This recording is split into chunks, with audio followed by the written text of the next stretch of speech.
ఇంకా ఎన్నో అభివృద్ధి కార్యక్రమాలు కావచ్చు, దేశానికి మన దేశ సైన్యానికి గురించి కావచ్చు, ఏ విధంగా చూసినా కానీ మనం ఇంకా బలోపేతం అవుతాం. ముఖ్యంగా మన హిందువుల రక్షణ గురించి వివరించినాము. మనం ఎలాగైతే మన మీద పాకిస్తాన్ ఉగ్రవాదుల దాడులు కానీ గత కాంగ్రెస్ ప్రభుత్వంలో ఎన్ని దాడులు జరిగాయి, ఈ ప్రభుత్వం వచ్చినాక ఎలా ఉంది మీరే చూసుకోండి ఒకసారి అని ఆలోచన చేసి అట్లా ఓటర్లను చైతన్యపరిచి అరుణమ్మ గారి గెలుపుకి కృషి చేయడం జరిగింది.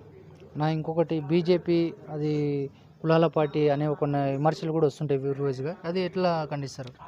బీజేపీ కులాల పార్టీ అనేది కాదండి, అది ఓన్లీ హిందువుల పార్టీ.